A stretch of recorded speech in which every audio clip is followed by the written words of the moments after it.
Welcome to the Point. 2 weeks ago, we heard reaction from the Senate Majority Leader about Governor Whitmer's plans for the coming year.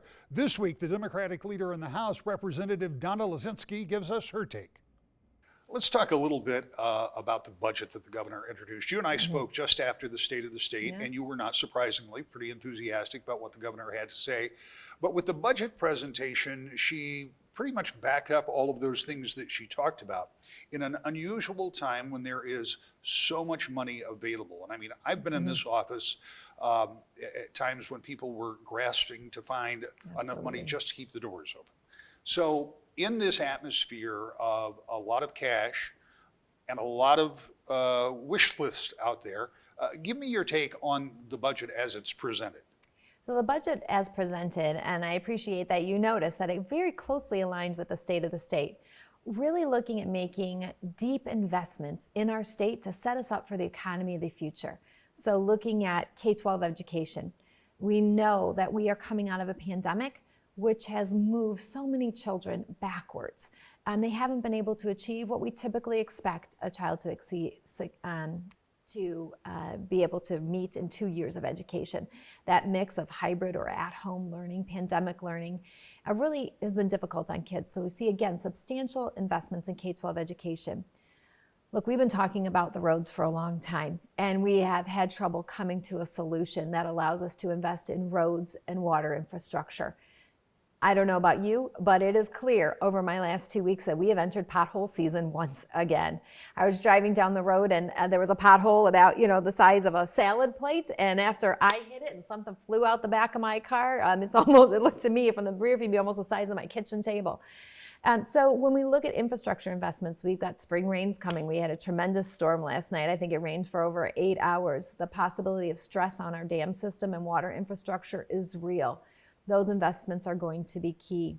And so when we look at the dollars we have available, I think the challenge for us is going to be investing those dollars in the big things that will move Michigan forward.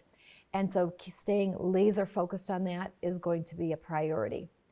I will tell you the frustration I have right now. You and I have had this conversation over and over. When we compare ourselves to Midwest states, it's been 15 months since the initial tranche of pandemic relief dollars that came out under the Trump administration. We still haven't put all those into service. When we look at times that our kids could have been in school, that is House Democrats and the governor, we have prioritized. But those test to stay kits, all the money for those was still in DC. It's been very difficult. Now, when we look at these American Recovery Plan dollars, the dollars that we look to use to make these investments in our roads, our infrastructure, in high-speed internet across our great state, other states have already appropriated and allocated those dollars. In Michigan, we haven't done that, not a single dollar. Other states have done 100% of their dollars right next to us. That lack of action and bills coming out of the Republican-led House and Senate means that we're driving inflation. That lack of decision-making means we're last in line for skilled labor and we're last in line for materials. We're going to be paying more because of lack of action here. The last time you and I talked, as we were here, we've talked a number of times, I think on Zoom, but you suggested that you had a pretty good relationship with the speaker across the hall. And I'm going to guess that you've raised this issue with him to the degree that you can address those conversations. Absolutely. Why haven't those dollars been allocated?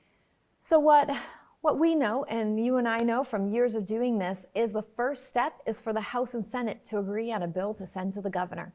And what we haven't seen is agreement between the Republican leadership on the Senate side and the Republican leadership on the House side in terms of appropriation bills that are ready to move forward to the governor. I'm very anxious for us to have that opportunity, and I hope that with the continued focus that we all have on really making sure Michigan is ready for the next step in our economic growth, for working families, for individuals, and that we will be able to find that agreement to move forward to the governor's desk. One of the first things you talked about was education, and the education bill that was signed into effect for the current fiscal year. Governor came over to the west side and signed it, and it was a significant increase and the largest ever. Not that the education bills aren't generally a little bigger than the year before. Correct. This one was a lot bigger than the year before. And there was some one-time money in there to use for very specific things related to COVID. as we go into this budget cycle, again, there's going to be a big increase if it even comes close to what is being proposed. What would you see as some of the important things those dollars could do? Because you talked about 2 years, and you know, I've got kids, you've got kids, and we've seen what they have either achieved or not achieved during this time period. How do you apply those dollars to help them catch up? Yeah, I appreciate that question because I think there were some folks who were ready to say job well done when we did the $500 per pupil increase last budget go around, which essentially eliminated the zip code discrimination. So now every student in Michigan has the same access to base funding.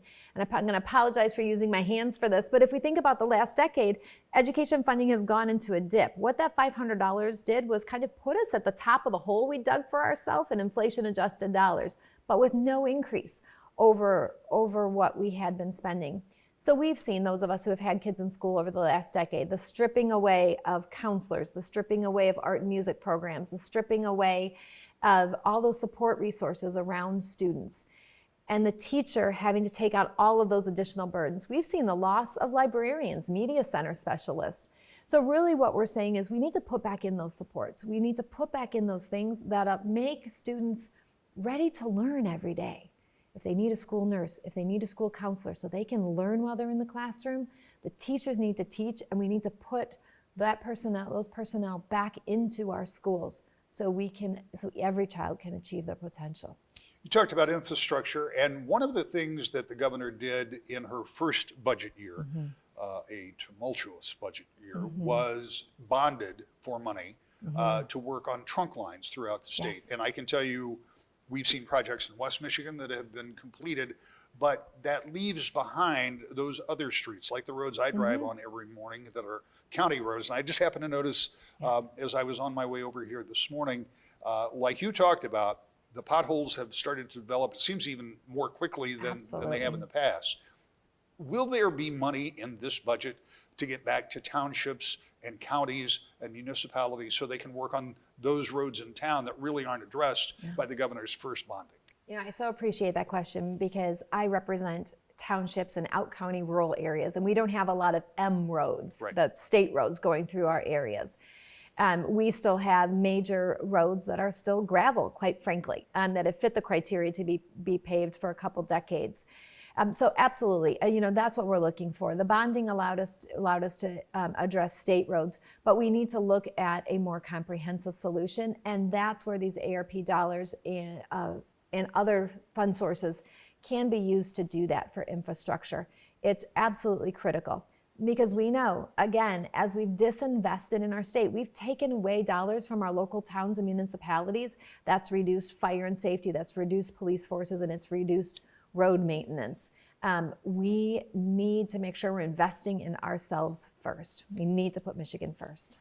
When you talk about investing, and I ask this question of everyone, knowing that you don't have the ability to look into the future. We know right now in the almost 30 years that I've been covering politics in Lansing, there has never been this much money available to spend. And I know that there is great care being taken, I think, on both sides of the aisle about not somehow obligating the state to backfill for one-time money. In other words, not spending money that you're going to have to come up with more and more money in the future. But even at that, given the big jump from the $3.3 billion that was expected to be short to $3.5 billion that was there, almost a $7 billion swing, you're spending that money, but will that money be there? Will that 3.5 be there next year and the next year and the next year? And again, I know it's only a guess, but the question is, you spend the money today, are we in danger of a few years down the road saying, well, wait a minute, the revenues aren't there anymore? And that is an excellent question because, I wasn't raised to spend more than my paycheck allowed or my family's income allowed. You live on today's income, not what you think you're going to have tomorrow. That gets you in trouble fast. When we're looking at those dollars and we're looking at this change, we had really exciting news yesterday. A national study was completed. It made national news that the governor has managed the #1 economic recovery in the nation, and that is something to celebrate. And so when we look at those revenues that we're seeing now from a projected hole that we were in to us moving above, it is very credible and recognized nationally that that is a sustainable economic recovery. But I am right there with you. We need to separate kind of our one-time investments in repairing our infrastructure, investments in reinforcing our dams, investing in getting high-speed internet to every Michigander, that then will grow the economy even further. Those are one-time expenditures we can make now that secure us for the future. Clean water, ensuring that we don't anywhere in the state have lead in our water concerns in our schools or our homes. So it is absolutely top of mind to ensure that we are looking at sustainable investments to grow revenue and grow our economy and our family incomes, and differentiating those from those one-time fixes we need now. Earlier this week, you, along with a number of other Democratic representatives, including Representative Terry Sabo from Muskegon, introduced a workers' rights package. And this comes at an interesting time when almost everyone is looking for workers, whether it doesn't really matter what the sector is. Recently, I was part of a panel discussion talking about kind of a new paradigm, how employers need to kind of right size for the employee versus the employee making the adjustments for the employer. Tell me about that package and how that might play in to the worker shortage. What we know is there has been as you said, a deep and I believe lasting shift in our economy and how folks are making the decision when to return to work and where to return to work to. Folks are looking at just basic protections. They want to show up to work healthy and go home from work healthy. They want to not have to rely on government benefits or subsidies while they're working full time. And frankly, we don't want to have to provide government subsidies to folks who are working full time. You know, as we look right now at skilled labor, we changed in Michigan almost a decade ago and removed worker protections for folks who, for our construction workers, for our skilled trade workers, who can have periods of time of the year that they go onto unemployment and then come off. And us having a robust system that is quick and easy and provides the right size number of weeks and weekly benefit keeps those skilled workers in Michigan. Along with Representative Sabo, him and I have had a package now for, I think this is our third session that was a part of that ensures that we are competitive with other states in what we do to keep skilled trade workers here in Michigan. And we have to remember that those unemployment benefits, that is a partnership with businesses on the unemployment fund that is used to cycle through the seasonality of that to keep skilled trade workers here in Michigan. We're losing those skilled trade workers because other states are ahead of us right now in allocating those very important federal dollars. They're going there first because they're ready with their shovels, and those dollars have been set aside, brought back from the federal government, and said we're going to put them in these projects. That workers' rights package is going to help us be economically stable here in Michigan because we need to keep our workforce here. You've mentioned a couple of times about getting those federal funds allocated, and it dawns on me that it hasn't happened over this period of time, but we're entering into perhaps the most difficult time to get anything done, particularly anything that requires cooperation or looks like a win for one side or the other, because this election cycle that is coming up is going to be one of the most unusual that I have ever covered in the state of Michigan because of the dramatic shift in the way the districts have been drawn. It takes districts that you could say in the past have been relatively predictable and makes them less so. It also creates more within party primaries with sitting representatives or senators or representatives that are going to run for Senate. You've got all of those things out there. So I might, as a representative, not be willing to partner with a senator of my own party if I'm going to run against them in a primary. How tough is it going to be to get things that you haven't been able to get done for the last 15 months in the next 60 days? Because that's about all the time you're going to have. So I'm a little more optimistic. I think we have till June 15th. Okay. But you are absolutely correct. But I'm also optimistic because with the Independent Redistricting Committee that redrew our lines, it created, you characterize them as less predictable. I am looking at them as more level playing fields. That's why they're less predictable, because it's not obviously going to be a Democrat or Republican who gets elected there. We're going to have to compete on ideas, and we are going to have to really govern and run to serve the entire community, not just the primary audience of a particular party. For me, that is the type of district I've always represented. So I've always been able to work for every member in my community. That forces us to look at the good of every Michigander, not just the small minority who may vote in a primary election in a safe district for a political party. So I have great hope that the pressure is going to be on us from every Michigander to do what's right for Michigan, and that the more level playing field allows us to do what we need to do, which is focus on the overall good of Michigan as we work really hard to meet our statutory deadline of June 30th to have a budget completed. And you say you are optimistic. You think we have until maybe the middle of June. If I'm not mistaken, that July 1st deadline hasn't been met over the past few years when it comes, and that's by statute. Absolutely. There is no penalty for not meeting it, which is a flaw in the legislation, but our Constitution requires that it's done by September 30th to start the new fiscal year on October 1st. I believe because we will be entering campaign season through the summer and into the fall, that there is broad recognition that it needs to be completed by then. And I'm cautiously optimistic that we will get it done for then. And I look forward to seeing the Republican response to the governor's executive recommendation for the budget. Again, the governor's budget can't be passed. She does not have the power to write the bills to pass it. Those have to be written here in the House and Senate and put up for votes by Republican leadership. Still to come, concerns about our southern border have some Republicans in Congress looking for answers, including one from right here in West Michigan. That's next. To the Point.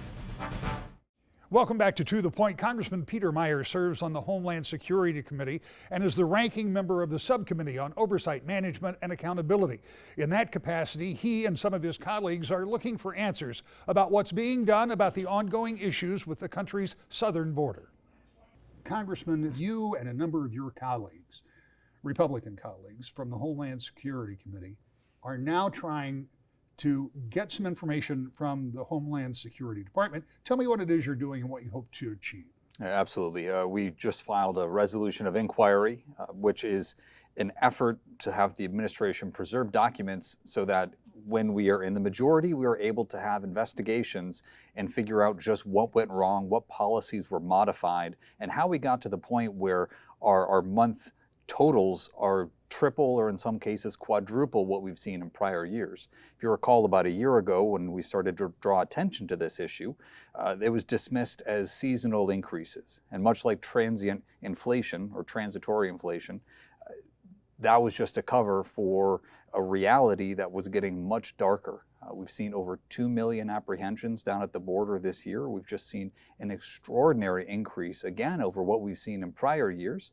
In 2020, there was a decline because of the pandemic, but even during the pandemic conditions, that increase has still gone up, while the Biden administration has discussed relaxing a lot of policies and sending messaging that has, in my view, encouraged a lot of people to make that dangerous trek to try to cross our border illegally, not only putting themselves and their families at risk, but then also serving to assist by distracting our law enforcement personnel on the border from their critical jobs of interdicting a lot of the drugs that are coming across as well.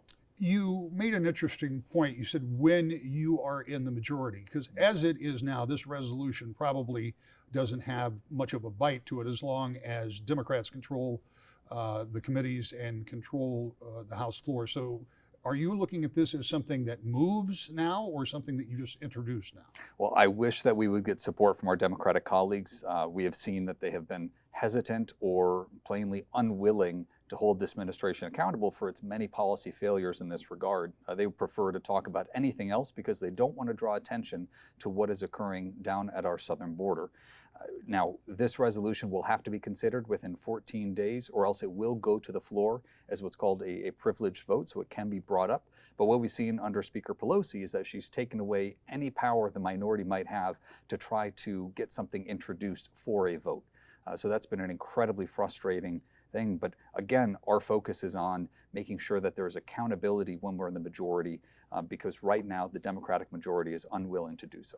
You said, if I remember a moment ago, you said you want to see what went wrong. Is there an indication that something went wrong with our policy or our enforcement, or is there something wrong other places that is pushing people in large numbers across our borders? Well, there's always been that balance between push and pull factors, right? So the push factors have been deteriorating economic conditions and job prospects, especially in the Northern Triangle countries. But that hasn't demonstrably changed in the past several years. It hasn't improved, but the flows of people have been what have changed very dramatically. Secretary Mayorkas of Homeland Security, when he came before our committee, he said the border was secure. He refused to show any sign that there was concern. And this is as late as September, when again, we were reporting over 1.5 million apprehensions, triple the highs that we had seen in prior years. And yet before a small group of border officials, and this was caught on a hidden recording, he said that the scenario, what he had seen at the border, was the worst he had seen in decades. So he was willing to say the truth behind closed doors when he thought that the world wasn't listening. But when it came to informing Congress about what he saw, he lied. How does this play out over the next few months? Obviously, you have this resolution. It likely doesn't go anywhere, given the history that we've seen with. We can hold out hope with Democrats in the majority. And by the way, majorities tend to do these kind of things no matter the Republican or Democrat. But the point is, as we move closer and closer to a really big election, and I appreciate this is your first time in Washington in this circumstance, but I also know that the reality is that it gets harder and harder to get anything done. So what plays out over the spring as we move in and start getting to those filing deadlines into the August primary? In what may be one of the biggest elections we've seen for a long time. Yeah, well, it will certainly get harder to get things done, but it hasn't exactly been easy to date either.